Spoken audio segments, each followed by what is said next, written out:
বলে পাগল ঘোষ যেটা বলেছে ওর কথাতে আপনি সনাতনী সনাতনী সনাতনী তিনটে বলেছে।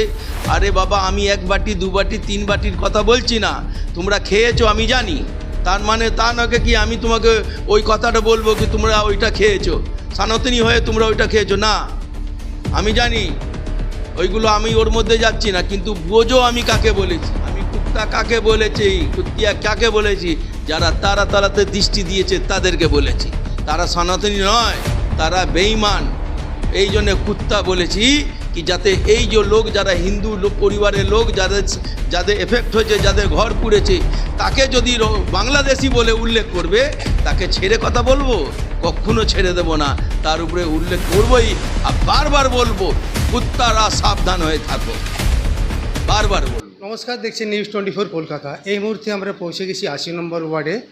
এখানকার যিনি পৌর প্রতিনিধি অর্থাৎ পৌরপিতা আনোয়ার খান, তারই কাছে আমরা এই মুহূর্তে চলে এসেছি। দিন আগে একটা নিউজ চ্যানেলের মাধ্যমে মানুষ দেখতে পেয়েছিল, সেটা তারা ভাইরাল করেছিল।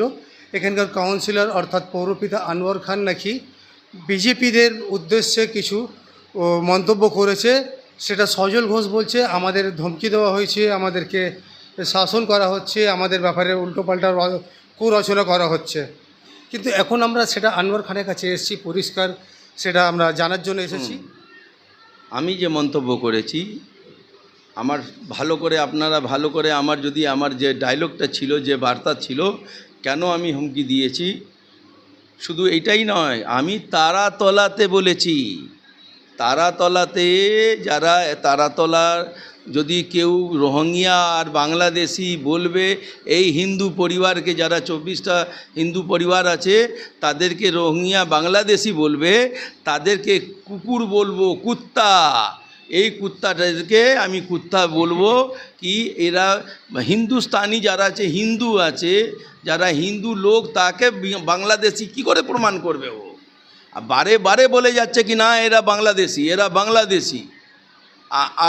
আর এই কারণে বলেছি, ওই কুত্তাদেরকে সাবধান করেছি কি ভুলভাল মেসেজ এইদিক ওইদিক শিপিং মিনিস্টার হেনা তেনা দেখাচ্ছে, ওইগুলো দেখিয়ে কোনো লাভ নেই। এদের বিগত 40-45 বছর থেকে এখানে বসবাস করে। আজকে ওর বাবা মা নেই, যারা রিটায়ার করে, যারা এখানে থেকে পিএফ গ্র্যাজুয়েটি নেওয়ার জন্যে সেই অপেক্ষায় মারা গেছে, তার ফ্যামিলিরা এখানে মানে পড়ে রয়েছে। তারা কি উড়ে এসে বসে যায়নি এখানে, তারা ইউপি থেকে এসছে, তারা বিহার থেকে এসছে, তারা এই কলকাতা পোর্টে শ্রম করতে এসেছিল, শ্রম করেছে, তারা রিটায়ার হয়েছে, তারা এইখানে থেকে গেছে, আর এইখানে মারা গেছে, তার পরিবার তার বংশ এখানে ছেড়ে গেছে। এদেরকে যদি আপনি রোহিঙ্গিয়া আর বাংলাদেশি বলেন, আর এদেরকে বলবেন কি এদেরকেই বাংলাদেশিদেরকে ঢোকানো হচ্ছে, সেটা কি গায়ে লাগবে না? আমার কি দায়বদ্ধতা নেই কি একটা ভুল বার্তা দিয়ে লোককে আর ভাঙানো, ঝুপড়ি ভাঙিয়ে দেবে, ঘর তুলিয়ে দেবে কি বাংলাদেশিরা এখানে তারাতলা? কেউ বলতে পারবে কি একটাও বাংলাদেশি এই তারাতলার রয়েছে? তারাতলা যদি কেউ এই ধরনের করে, তাকে ছেড়ে কথা বলা হবে না, এটাই বলেছি। আমি বারবার দেখেছি এইখানে তারাতলাতে বাঙালি নেই, সব হিন্দুস্তানি আছে। আর 99% তারা ভোজপুরি বলে, হিন্দি বলে। এইখানকার মা বোনেরা বাংলা জানে না। আমি বাংলা বলে বাঙালি ঠিক আছে, বাঙালি জায়গাতে বাংলার কথা হবে। বিরোধী এইখানে যারা আছে তাদের এইখানে কোনো মিষ্টি পাওয়া যাচ্ছে না, সেই কারণে বিরোধীরা এখন বিরোধিতা করছে। আজকে বলেছে কি আমি নাকি জাহাজের মালিক আছি, একটা বলছে নাকি কি আমার কোথাও অনলাইন কোনো টেন্ডার চলে, আমার আছে। দেখো, যাদের স্কোপ নেই তো তারা এই ধরনের মানুষের মধ্যে বিবৃতি। আর যে বলছে তার হ্যাসিয়ত কোথায় আছে, অবকাত কী আছে? হ্যাঁ, সে একটা ক্রিমিনাল এলিমেন্টস, তার কথাতে মানুষ কতটা বিশ্বাস করবে? ও একটা ক্রিমিনাল এলিমেন্টস, কয়েকবার কেসের মধ্যে পড়েছে।